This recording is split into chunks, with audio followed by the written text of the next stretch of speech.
what happens after we die if we do not have souls? If brains are what is actually responsible for consciousness? If we are naturalists and do not believe in any afterlives or anything like that, or reincarnation or anything like that. So I've come up with this thought experiment. I've actually made many videos on this topic in the past, but I feel like I've finally come up with a great thought experiment that should communicate this to anyone. Anyone should be able to follow along with this. So imagine a completely empty universe first, and you're the only one that's alive in this entire universe. So there's just that consciousness, the one that that one and only brain is doing, is responsible for. So you're the only one alive, and that's the consciousness. That's the conscious experience. And then you die. But then, some point after that, another you pops into existence. This is you once again, but you have no memories of the you that existed before that, yet it is you again. So the first you didn't go into a black void or anything like that, isn't experiencing resting in peace or nothingness or oblivion or any of that. That person is dead, completely gone. But here's you again, doesn't have any memories of ever existing before, because this is a completely new you with no existing memories. This person, this new you, is just starting to gain memories for the first time. So there was experience, but that brain died, and so that experience ended. But now there's a new you, and so there's experience right now. There's current experience being done by this new brain. And so now, let's say that this current you dies, but then, once again, another you comes to exist. A new you comes to exist. And once again, this new you has no existing memories of the you that existed before that, or the you that existed before that one. So once again, it's a completely new you. There's no soul migrating from one brain to the next. It's just there is a chronological series of consciousnesses, but there's no connection. There's nothing that's actually connecting the two. It's just a matter of there being consciousness rather than there not being consciousness. So now I would like you to swap out the first you and the third you with two different conscious beings. Rather than it being you, it would be, say, a cow, and then you, and then an alien, or whatever. I believe that in the very same way there was a chronological series of consciousnesses,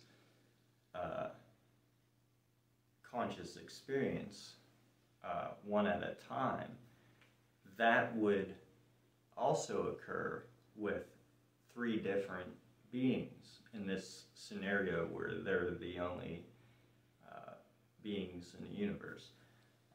That same chronological one experience after the other one dies, an experience coming after that via a brain. So you can imagine that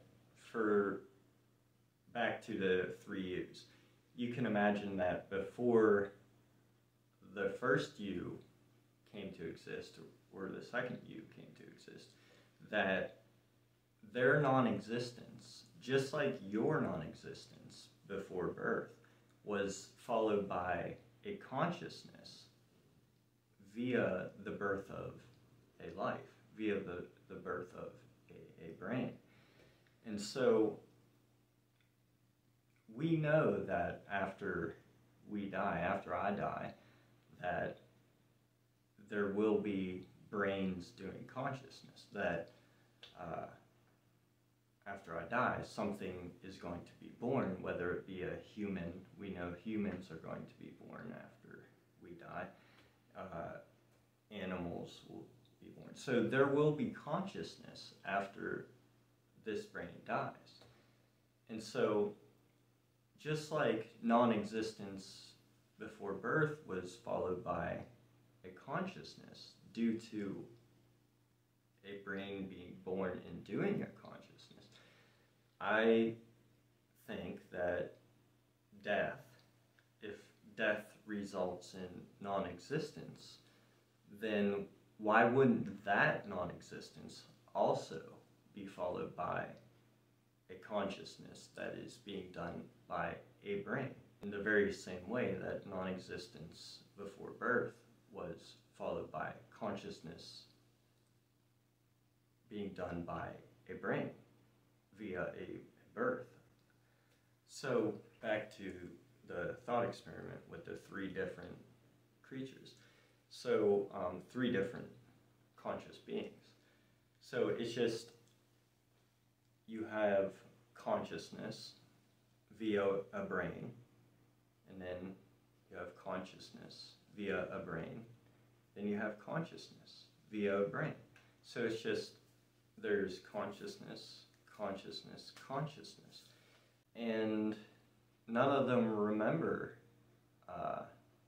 there's no memories of the prior consciousnesses that came before them, because they're each completely new. This is what's called generic subjective continuity. It's called generic subjective continuity because there's no connection between this one and that one. It's just a matter of there being consciousness after you die, and there was consciousness before you existed. As long as there's brains doing consciousness, there's going to be a consciousness that comes after death. No matter how long that gap might be in between, and that gap is not experienced. There is no, just like if you've ever been put under with anesthesia, you didn't experience that period of time that you were unconscious. From your point of view, it was skipped over. It was just experience. Throughout your entire life, it's just as if it's one continuous experience. You don't experience moments that you go unconscious. And so in a way, for you, there's no escape from consciousness. But I'm saying after death, there is also no escape from consciousness. It will be imposed the very same way that a brain imposed this consciousness due to a brain being born and doing consciousness. So non-existence was followed by experience because of the birth of a life. And there will literally be lives after this one ends. So there will be a life, a life, a life, a life, a life, and it just keeps going. And none of the new lives or the current lives have any recollection of the conscious experience that was occurring before they existed. So if brains really are responsible for consciousness, then this is what happens. Actually, even if brains are not responsible for consciousness, and consciousness is something that is done by souls, or souls are responsible for, then let's say you were never born, then there would still be consciousness via some other soul or via some other brain. And so there would still be consciousness right now. And let's say that consciousness would be the one watching this video right now, instead of the consciousness that is actually watching this video right now. So there's no escaping it, because there would be no you to escape it. There would be no you to block it or anything like that. So back to the thought experiment. If you cease to exist and then another you comes to exist, the first you can't stop that second experience, that second consciousness, from being what comes after death, because there's no longer you, the first you, to stop that second consciousness from being what comes after death. Because there's experience, and it's being done by some other brain. That's the only experience there is, rather than there being an experience of a black void after the first you's death. So you die, you don't go into a black void, but then the second you comes to exist, and that's the only experience there is that comes next. I'm repeating myself because this, for some reason, is very difficult for most people to understand. It just kind of occurred to me about 6 years ago, and then I discovered someone else that realized this, Tom Clark, the creator of Naturalism.org, and he wrote an essay in the 90s, I think it was the early 90s. This essay is called Death, Nothingness, and Subjectivity, where he uses a thought experiment to convey what I just conveyed, I believe I've conveyed to you. So check out that essay. And Sam Harris, the popular atheist and philosopher, he actually did a short podcast on it called The Paradox of Death. So check those out.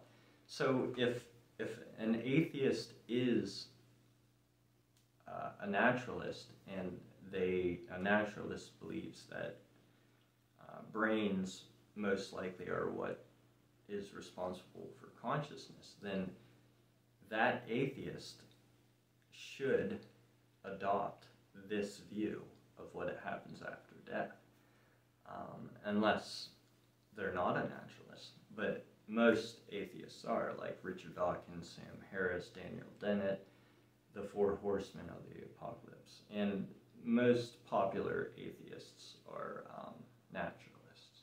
So anyways, oh, and this has repercussions for David Benatar's antinatalism, so that's something else. So check out my other videos, and thanks for watching.